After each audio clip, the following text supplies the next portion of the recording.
Munson. Who is Calvin Munson? I actually have never heard of him. Because he played well. Yeah, honestly, I haven't heard of him. He did play either. well, though, because I was watching the Giant game, and I kept seeing this Munson guy making plays, and it's like, wait a minute, Thurman Munson came back from the dead, and now he's playing football? Not That's bad. pretty good, yeah. You know who actually played well? Who? And don't knock me. Gino. Gino actually played okay at quarterback. Obviously, In I don't preseason, I love it. Yeah, I mean, obviously it's not going to mean anything, because honestly, I really hope that Davis Webb beats both, because Josh Johnson was a joke. I did not like him. He played He's awful. been bouncing all over the league, honestly. I He's never did been not a like solid him. backup, yeah. I did not like him. Gino was okay, but I would rather Davis Webb, be the quarterback that's behind Eli Manning. You know what's going to happen. What's going to happen? Preseason week 3, the Giants versus the Jets, and then Gino is going to tear up the Jets. You watch. Yep. That would be nice to see. I could call it now. But honestly, at the same time, that might change because the Jets' defense really proved me wrong. Yeah, I would they say. played well. We'll go back to the Giants because I don't want to go back. No, to that's the okay. Jets, Do what but you I gotta just do. want to that was really impressive. But keep going. They played well against the Titans' backup team. Yeah, I'll admit that. And Dalvin Tomlinson, to me, Dalvin Tomlinson is going to be the answer to losing Jonathan Hankins. I like him. And you know what? He's an Alabama guy, and I said this before, that the SEC is the most NFL-ready conference in college football.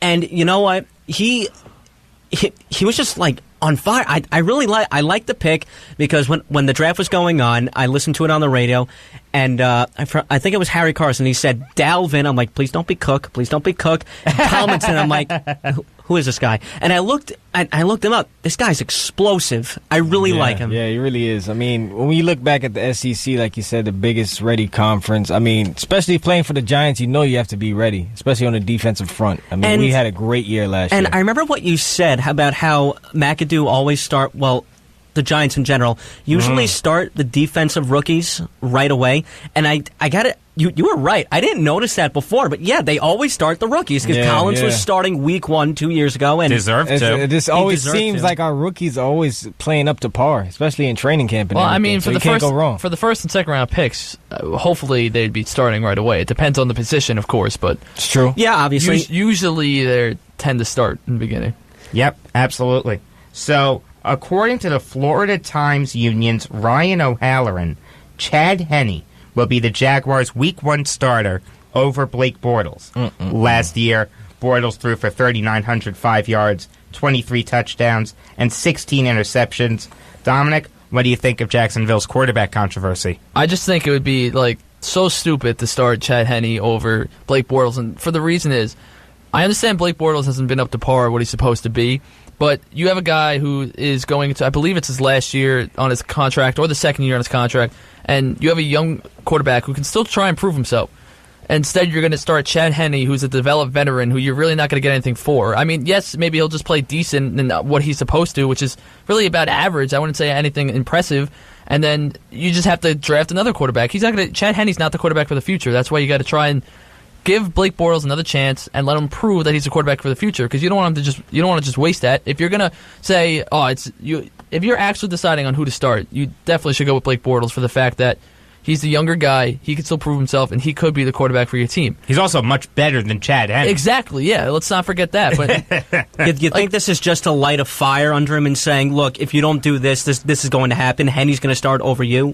I would got to improve his playing. Come on. These rumors went back to last year that Bortles was on the outs in Jacksonville. And they do have a new regime in Jacksonville. New regimes mean new quarterbacks. But that new quarterback is not going to be Chad Henne. Of course not. And I know Allen Robinson, the number 1 wide receiver for the Jaguars, is upset with Blake Bortles' play as well, because I think it was a couple days ago, I saw a video, and the pass he threw to Allen Robertson went out of bounds, and Allen Roberts shrugged his shoulders, oh, come on, got to keep that in bounds and whatnot. But there was another play where he threw it underneath him. He also said a curse word, but I'm not allowed to say that. So, so you could tell they're a little annoyed in Jacksonville. So I think they really want to get this guy moving so they can hopefully, because coming out of what was it, UCF? UCF, yep. Yes. Go Knights. He was supposed to be very good. Also, number 3 pick, which was a little bit of a shocker. He was the first quarterback picked in that draft, which is a little bit of a shocker. But I don't know. I think Bortles should be starting. I like Blake think it's Bortles. an easy decision. I do too. It's just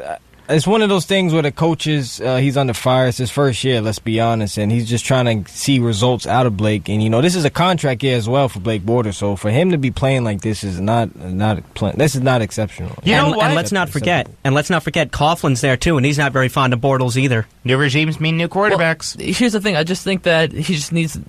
Give him the last year to prove himself. If he doesn't do it, then That's get rid true, of him. yeah. Because I'll take him. Then you don't have to cut him. I'll take him on the Jets. I'd take him in a heartbeat.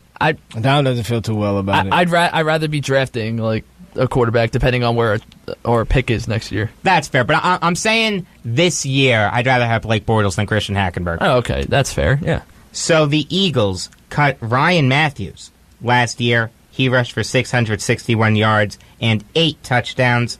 What are your thoughts on him being released? No, go ahead. No. I was saying, I thought this was it was very questionable. I mean, this is a guy, who came over from San Diego who was going to be like the second threat for the Philadelphia Eagles until, DeMarco Murray left. And then so I thought he was going to be the number one guy. But obviously Philly has a new regime, as we like to say here on Beyond the Game. But, I mean, the Eagles, they have to, at least try to compete for the division. But losing a guy like this, I mean, it's kind of hard. They added LeGarrette Blount. Yeah, that's true. Who led the league in touchdowns rushing yesterday. And don't forget, you also have Darren Sproles. And I believe, I forgot, there's one. Sproles? Oh, wait, no, you just said Sproles. God, Eric, you got to clean out your ears. Smallwood. There you go. Smallwood. That was it. This is the second I know. straight week you've done that. I know. Today's pick on Eric Day, in case he didn't get the memo, No, that's guys. okay. And I heard Matthews linked to the Giants. I could see that. The thing with Matthews But then you have a crowded backfield, too. Yeah, I would Shane like Vereen, Yeah, Orleans, Darkwa. Matthews becomes the goal line back. It's simple. But I like be too many Matthews. backs, though. You can use 3 backs. You have Perkins. The Jets are going to use 3 backs. Yeah, But Perkins. we already have 3. That's the thing. Hold on. How high are you on Darkwa? I really like think him. he's I'm gonna be solid. honest with you. You He's like solid. him? I think he's Okay. just a solid player. You guys see him more than I do, so Yeah, of course. I would not give him the bulk of the carries. That's going to Perkins. But if we want to consider Paul Perkins, I'm high on, by the way. I really like him. But if we think about the running back situation in New York for the Giants, it's Perkins, Shane Vereen, Darkwa, and Wayne Gallman. So already you have a crowded backfield. But I can see Matthews on the Giants. I don't know where he would fit because Shane Vereen has that. I'm telling you, goal line back. I guess, but I feel like Vereen would be that goal line back because he can catch and he can run. I just have a feeling, though, that it's just like you rather give the young guys a chance instead of Ryan Matthews, instead of having to pay him I think so, whatever he too. wants, even though it's probably not going to be that much. But also, you have to realize that Ryan Matthews is injury-prone as well. Yes, So he is. that's That's true, something too. you want to stay away from. Also, his stats throughout the years are kind of declining, so it's kind of going down in terms of how much he's played. And Maybe how he's well in the wrong played. system. It happened to DeMarco Murray. Yeah, Yep. but... Yep. You're listening to Beyond the Game on the voice of Nassau Community College, 90.3 WHPC. I am Jacob Volk. Sitting across from me, Brandon Johnson, Dominic Arbolino, and Eric Fischetti. We're going to take a quick break, but first, be the first caller to 516-572-7440 right now and win a pair of tickets to see the Long Island Ducks take on the Sugarland Skeeters on Tuesday, August 22nd at 6:35 p.m. at Bethpage Ballpark in Central Islip. The Long Island Ducks, bringing you Atlantic League baseball all summer long at Bethpage Ballpark in Central Islip. For the full schedule, tickets, and other information, visit liducks.com. Again, that's liducks.com. And the number to call to win tickets is 516-572-7440. How about that, guys? Someone's going to win some Long Island Ducks tickets. Yeah, there you go. There you go. It's You always got fun it. to go to those Duck games. night. Let's do it. We've got an exclusive interview with Doug Feldmann coming up next. He's the author of Whitey Herzog Builds a Winner. Coming up next on Beyond the Game on the voice of Nassau Community College, 90.3 WHPC. Hope you enjoyed your meal. And I just want to say, he's lucky to have a brother like you. Lucky? Caring for my brother is far from easy. Waking up every day, lifting him from the bed to the wheelchair to the car to get him to therapy on time. It's no small task between the doctors and the diagnosis, but nothing can disable this love. This is my big brother, my hero. He's part of me, like my arms and legs. So I'll be his. See, there's no time for tired. This starts again tomorrow. He'll be waiting for me. I wake up for him. I know he needs me, but I'm the lucky one. Even though I need help now and then. If you're caring for a loved one, visit aarp.org/caregiving for care guides and community, or call 877-333-5885. Caregiving Resource Center. Support for your strength. Brought to you by AARP and the Ad Council. Wait, hold up. I don't think you know about It's Saucy. It's flavorful, extraordinary, and mind-blowing. Hey, tune into It's Saucy, where I give you nothing but the greatest music out from back then till now, along with hip-hop news and trending topics. It's DJ Steph. Just know that. It's saucy. Listen to the Saucy Hour Wednesday nights at 10 o'clock here on the Voice of Nassau Community College on 90.3 WHPC. Hey, there he is. How's it going? I'm having a stroke. Are you going to shake my hand or what? I'm having a stroke. Wow, you're not even moving your arm. I'm having a stroke. Are you okay? I'm having a stroke. Your face looks weird too. I'm having a stroke. Are you having a seizure or something? I'm having a stroke. When someone is having a stroke, they may not be able to say it with words, but their body language will tell you loud and clear. I'm having a stroke. You just need to know the sudden signs. Look for FAST, F-A-S-T. F, face drooping. A, arm weakness. Or S, speech difficulty. Then T, time. Time to call 911 immediately, because the sooner they get to the hospital, the sooner they'll get treatment. And that can make a remarkable difference in their recovery. Know the sudden signs. Face, arm, speech, time. Spot a stroke fast. Visit strokeassociation.org.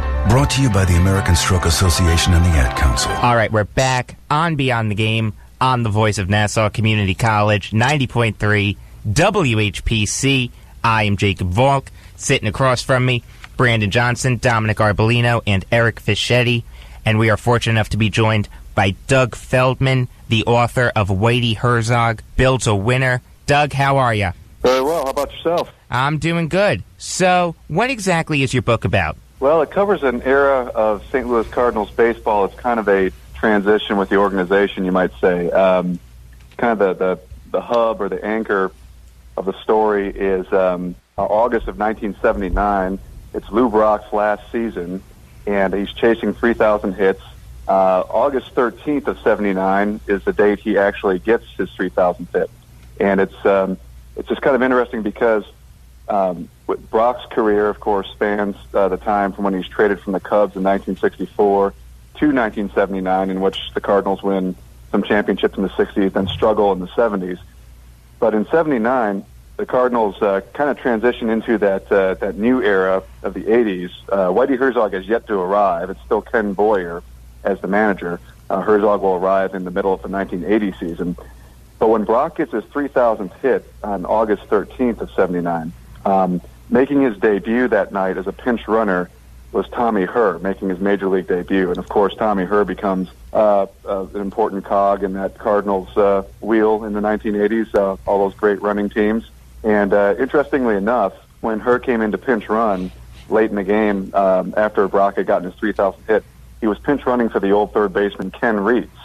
And Reitz had just gotten his 1,000th career hit in that at bat. So it's just kind of an interesting watershed moment in Cardinals history in which Brock has his signature moment as his career is winding down in the next few weeks, and Herr makes his debut, becomes the Cardinals' second baseman, and leads them into the era. So the book takes readers from that point basically into 1980 as Herzog takes over in the middle of that season. Then, of course, he does such a tremendous job, and not just as a field manager, but as the general manager in building the team that ultimately wins the World Series in 1982. All right. Can you lay out for us Herzog's thought process in trading for Joaquin Andujar? I know it's hard for me to say the name. Hope I said it right. Good job, Brandon. Well, actually, Andujar, that's interesting. That's an interesting question because he's often a forgotten piece in the great puzzle that he put together. Andujar came to the Cardinals in 1981. Herzog had already been there a year, and he was fired in a trade from the Houston Astros for outfielder Tony Scott. And Andujar, at that time, the Astros had a great starting rotation. They had Nolan Ryan, a left-hander named Bob Nepper, all sorts of great pitchers. So Andujar wasn't really getting an opportunity. But the Cardinals saw his talent, and Herzog saw his talent, and made it a priority to get him. Now, the timing of Andujar's arrival to the Cardinals was not so good because he came to the team about a week before the strike hit in the summer of '81.